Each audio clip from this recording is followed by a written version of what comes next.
Hey everybody, what's going on? Scott W. Perry, Slick D Gamer here, and after a few months absence, I'm back. Doing a few new episodes, and I figured let's get started right off the bat with another edition of Play Favorites. And for this one, I chose a franchise that's near and dear to my heart, Marvel. Since I can remember, I've been a fan of Marvel superheroes. Began really when I was 7 years old, and a series came out called Marvel Superhero Secret Wars, and a toy line came out with it, and I became hooked on Marvel ever since.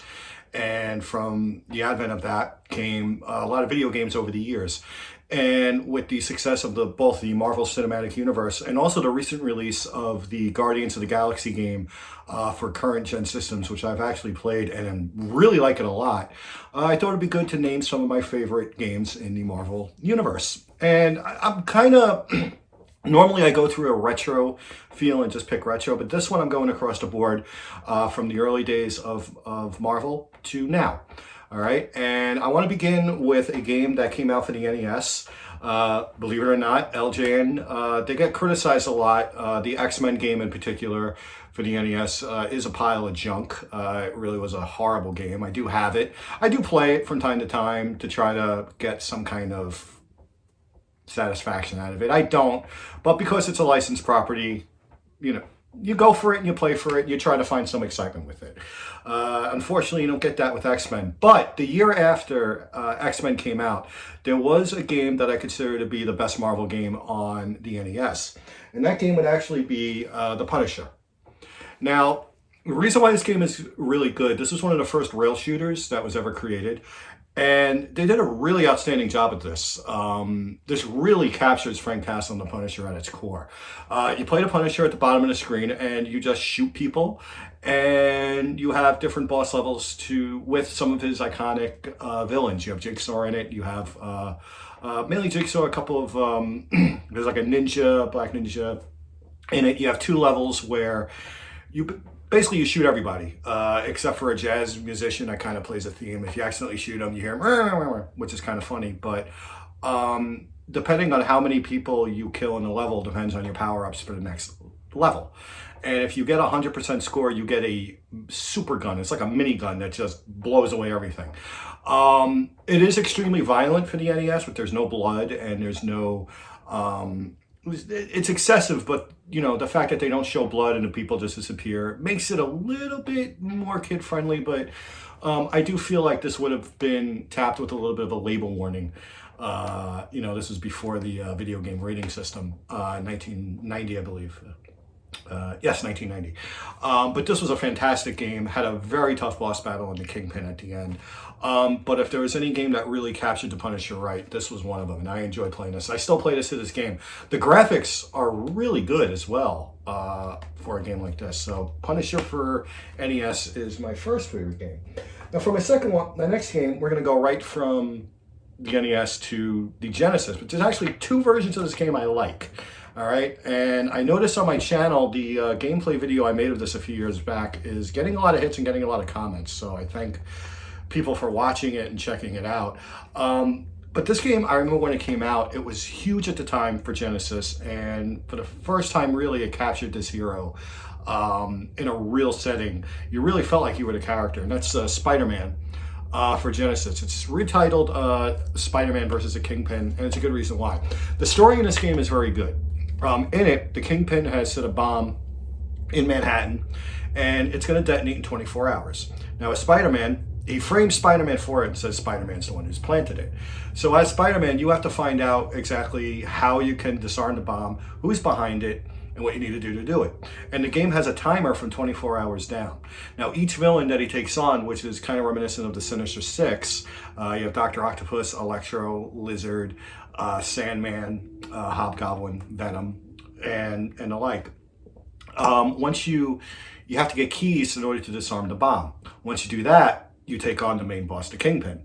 So it seems like having the Kingpin in your game in the early stages of Marvel was a good thing because the best games kind of came with him in mind. The graphics were fantastic for its time. You really felt like you were playing Spider-Man. The odds were really against him, which is, beneficial for every Spider-Man story. It makes them for the best ones. And you're really at an odds because not only are you, since you're being framed, everybody's against you. and the boss battles were good.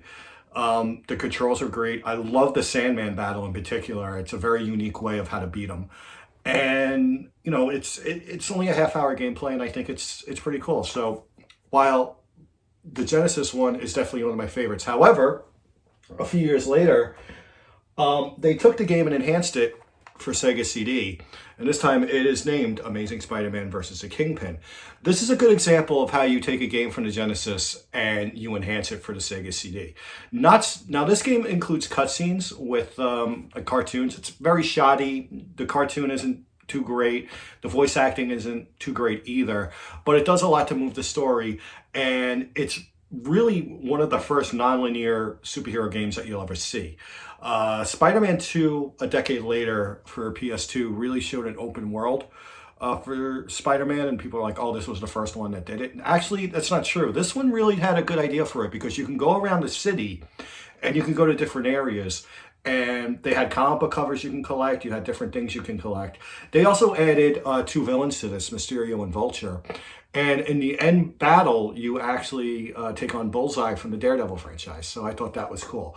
A great game. I do like this a lot. I only beat this game once. It's a much tougher game than the Genesis version. But I do like it a lot, and I do recommend it. So we go from Spider-Man, we have Punisher, but anybody who knows me knows that my favorite Marvel franchise is the Avengers. I grew up on it. It was one of the comic books I collected, because I've always felt like an all-star lineup. The Avengers was the best heroes put together to save the Earth. So in 1991, around 1991, Data East came out with an arcade called Captain America and the Avengers. So in the game, you're one of 4 Avengers: Captain America, Iron Man, Hawkeye, and Vision. I'm a huge fan of Vision. He is one of my favorite superheroes, so the fact that I could play him in a game, to me, was just fantastic. Okay, it was the white Vision, not the trademark red skin, green. Wasn't that, but still, it was Vision. It was awesome. I probably dumped about $100 worth of quarters in 1991, 1992 during this time. So when I found out that there was a Genesis version, I picked it up immediately. And to my surprise, it's almost spot on. The graphics are spot on with the arcade. The only difference is that the cutscenes that they have in the arcade are not in it. It's just text. I'm a little disappointed by that, but for me, it was okay. It was still good. I love playing this game. I beat it quite a few times. I still beat it. I know it's one of the more expensive games to find on Genesis if you have it intact. But this was a game I loved, Captain America and the Avengers. And also, I was very thrilled to find out that in the new arcade 1-Up that is coming out later this month, they have an X-Men arcade cabinet, which is one of my favorites. That's an honorable mention, the X-Men arcade game. But the X-Men arcade 1-Up does include this game with it. It's got a hefty price tag of $750. But if you're a big fan of these, it might be worth getting. For me, I'm not too sure if I'm going to get it. I would love to. I love the 2 arcades I have in the back. I'm looking to add a third, so that might be a good one. But definitely one of my favorite Marvel games for sure is Captain America and the Avengers for the Sega Genesis. Now, moving on, there were a few games for the PlayStation that I liked. I thought they were good. The Spider-Man PlayStation game was good. The Fantastic Four game wasn't. And there were a lot of fighting games, Marvel versus Capcom, Marvel Superheroes, which I have here. I would consider honorable mentions. I wouldn't say they were my absolute favorites, but I do love playing them. They definitely kept Marvel afloat for a few years, because in the 90s, they really went through a lot of legal troubles. And I know mixing them in with the Capcom franchises, especially the Street Fighter franchise, really helped them out a little bit. When the Spider-Man movie came out, it kind of reignited some interest into it. The Spider-Man movie games, Spider-Man, Spider-Man 2, Spider-Man 3, really helped establish Marvel a little bit more. The games really enhanced with the fact that they had Tobey Maguire and some of the other cast voicing some of the characters. So you felt like you were really in the movie and interacting with the movie, and I enjoyed that. I'm just going to include them. They're all here. These are the 3 Spider-Man games for the PlayStation 2. I'm just going to give like a quick shout out to them because they were excellent. Even 3, I think the game was better than the movie.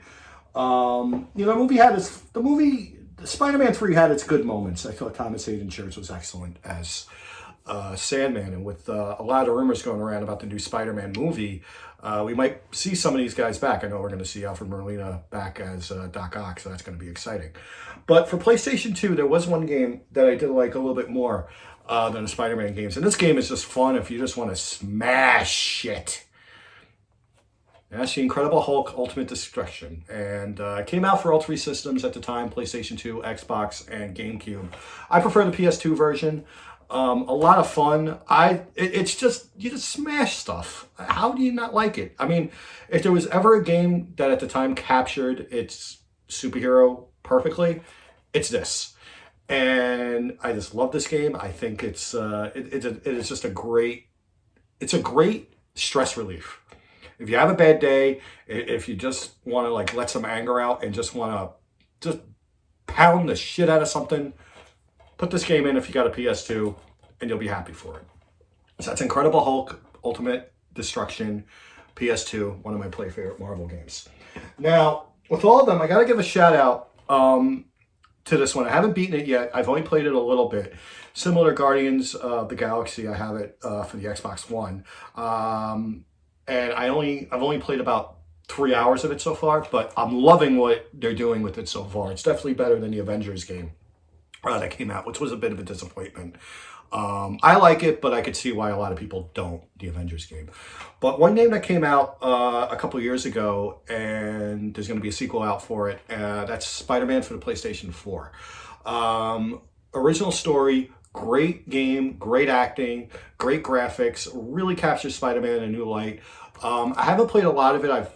I think I've logged about 10 hours so far of it. I really want to get a day where I can just focus on playing this. But what I have played, I really, really like it so far. So I'm going to give this an honorable mention. It's not my favorite one. I have a feeling in 2 years' time, I might change it to this once I play more of it. And I don't have the Miles Morales game yet, but I hope to soon for PS4. I would like to get a PS5, but they're kind of impossible to get. I don't feel like spending $1,500 to scalpers. And for that, I give you scalpers. But if you have it, definitely get this. This is like $20 now, worth getting. All right. But with all these Marvel games, there is one that I like more than anything else. Now I notice some people are like, oh, there's not really much X-Men representation in here. I do like the X-Men arcade game a lot. I think that is probably my best. I like the X-Men Legends games, both of them. And the Genesis game I enjoyed, although it was a little tough. But X-Men has been represented well. They're not amongst my favorites in terms of video games, though. All right. But technically, they are included in my favorite game. My favorite Marvel game, without question, it is a game that really brought me back into the franchise. I was away from it for a couple of years.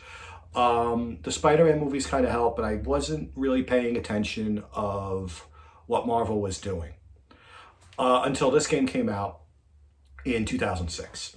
And that game is Marvel Ultimate Alliance. And here I have the Xbox 360 version. This is the perfect game to get somebody who does not know what Marvel is. This captures the entire Marvel universe in a nutshell. It is a great game with a great story, has a lot of RPG elements into it. You could build your team. It begins with Captain America, Spider-Man, Thor, and Wolverine, and you can unlock different outfits from their eras. You can do the ultimate edition of their costumes. With Iron Man, you can unlock a War Machine outfit. With Spider-Woman, you can unlock the other Spider-Woman from the Secret Wars. And the story's great because in this one, Doctor Doom reforms the Masters of Evil in an attempt to gain Odin's power for world domination. And in this game, you go through vast places. You begin on the helicarrier, then you go to Atlantis, you go to a Skrull planet, then you go to Adelon, where the Inhumans are. It is just amazing what they put into this game. The roster is fantastic. You have over 20 Marvel heroes, and if you have the expansion pack like I do with this, they add a couple of villains to it as well. But it is to me, it's the best game that represents Marvel. Great story, great graphics, great presentation. I love playing, with the classic Avengers lineup of Captain America, Iron Man, Thor, and Hawkeye. And you get bonuses when you do that. My favorite, of course, in level 4, you're going to a Skrull planet. It's very important in the story, but you just happen to go on there at a time when Galactus decides to devour the planet for his energy. And then Silver Surfer comes in to help. It's just amazing. And I remember the first time I played it, I didn't have a strategy guide for it. I didn't know what was going on, so I was pleasantly surprised. But between the action, they do a fantastic job in giving you backstories of all the characters that you have. All right. I'll be honest. I didn't know anything about Deadpool until I played this game. Now Deadpool is one of my favorite Marvel characters. So it's not because of Ryan Reynolds. It's because of the game. But no, Ryan Reynolds is perfect as Deadpool. There's no question about that. But the Ultimate Alliance, the first game, it was probably one of the best uses of the Marvel license I've ever seen. And it's a game that I still play. There is a version out on PS4. I think you can play it for PS5 now. I think it's like $20 now. I'm not too sure. It was 30 when I bought it. But if you have a PS4 and you want to play it, I recommend getting that game immediately. It is perfect for any Marvel fan. And as far as Marvel Universe games, it is absolutely my favorite. So that's what you have. Those are my favorite Marvel games. What are yours? I'm curious to see what you think about it. Leave a message in the comments section below. And you can debate me. You can say I'm wrong. You can say I'm right. Either way, these are just favorites that I have, and might be different than yours, but that's the good thing about playing games. We all have our favorites, and we all have those we don't like. So, for Slick D Gaming, I'm Scott W. Perry, Slick D Gamer, and I just want to say good luck. And if you can, check out Guardians of the Galaxy on your current system now. Definitely get it, and take care. Bye.